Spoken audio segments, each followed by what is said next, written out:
were younger, did you want an animal but your parents said, no, taking care of an animal is too much responsibility? Well, taking care of an animal, especially a rabbit, is not that difficult when you know these next crucial steps in animal welfare. I'm Jessica Thrush, and this is Buckeye, and I have been showing rabbits for 9 years now.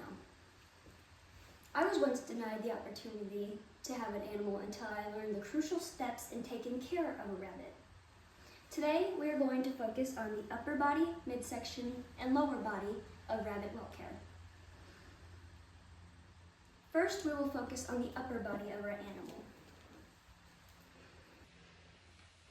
The first thing you want to look at is the ears. You want to look for torn or missing portions, ear canker, or potential mites. Next, you want to move on to the eyes. In the eyes, you want to look for walleye or white cornea, spots, or just tears in the eye, any potential causes of blindness. Next, you want to look at the nose of your rabbit. You want to make sure there's no matted fur, any white discharge, which could indicate snuffles or a cold. Next, you want to look at the neck area of your animal. You want to make sure there's no abscesses or missing chunks of fur. Moving on to the midsection of our animal, you want to focus on the front paws first. You want to make sure they're not severely bent, bowed, broken, or deformed, and you want to pull on them slightly to do so. Then you want to check the claws or toenails of your rabbit. There should be 5 on each front paw.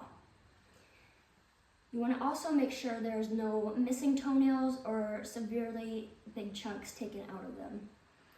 Lastly, on the front paws, you want to look at the inner pads to make sure there's no matting of fur, which again could indicate snuffles. Next, you want to move on to the belly area or abdomen. Make sure there's no lumps, bumps, or abscesses. Also on does, which are females, you want to make sure there's no mastitis or swollen teats. Then you want to move on to the hind legs. Again, you don't want them severely bent, bowed, broken, or deformed. Pull on them slightly. On the hind legs, there should be 4 claws or toenails. 1, 2, 3, 4. Again, you want to make sure they're not severely broken or severely missing. On the hocks, which are the heels, you want to make sure they're not sore or bloody.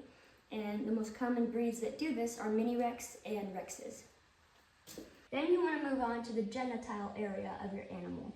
You want to make sure that on males, there's no split penis or missing testicles.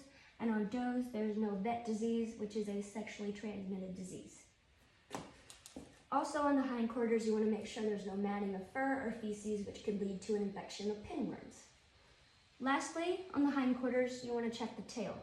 You want to make sure it's not bent, broken, or wry tail. Wry tail is when it is cocked off to the side, and this can mean it has a middle ear infection. Last thing you want to do is flip your rabbit over and check the fur. Make sure it's not severely pulled or missing or abnormal chunks of fur not there.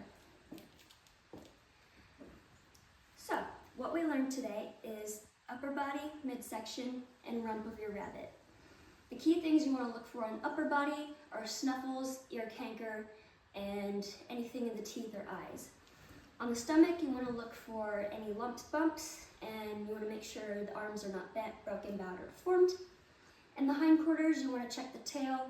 You also want to check the genital area for any diseases or missing chunks there.